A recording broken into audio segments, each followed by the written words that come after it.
Now, getting into probably what you heard of the most frequently, let's talk about the avenues for special review on an original panel case.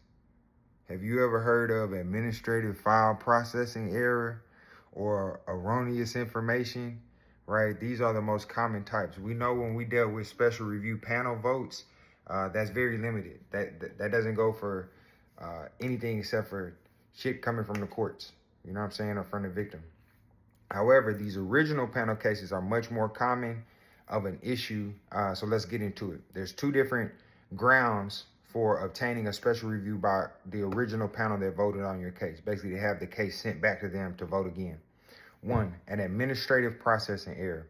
When information was received prior to the panel's vote, but was not submitted to the panel for their review and consideration, that is an administrative processing error and one grounds for a special review.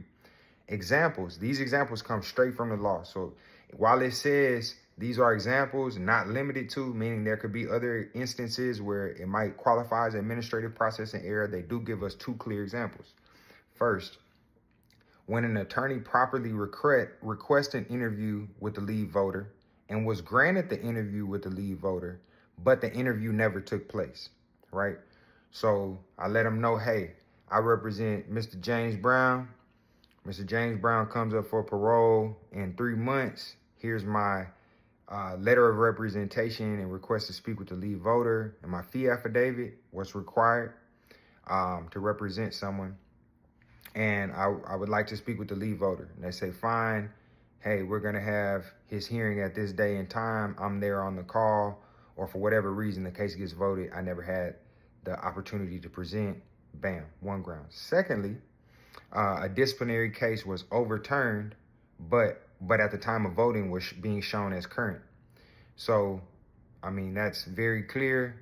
If you got a situation like that, you're entitled to a special review if you can prove it and show it. Secondly, erroneous information. So one, administrative processing error. The second way would be erroneous information, meaning basically they had bad facts, they had incorrect info. When the panel may have relied upon incorrect information in making their decision. Again, the law gives us two very clear examples. The policy, the board policy. Being set off longer than allowed based upon your conviction. In Texas, some convictions can only be set off by 1 year. Some convictions can be set off between 1 year to 5 years. Some convictions can be set off from 1 year to 10 years. So if they maxed you out beyond what was applicable to your case type, then that is grounds for erroneous information and a special review.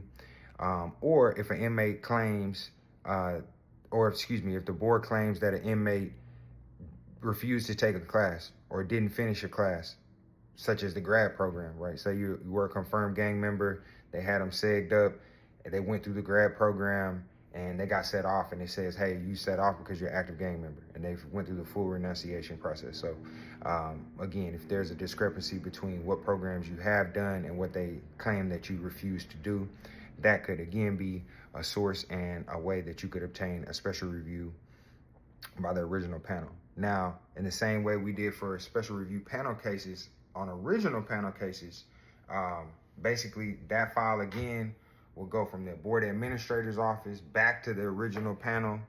They would sit down and say, hey, we've been flagged for some type of mistake or error within the file. Human shit, you know, it happens, you know, no big deal. They're going to get the case and they're going to vote on it in the same order as they originally did. So those are the two types of special reviews: special review panel cases, original panel cases. Bye, y'all. One more video for pro tips and some news you could use.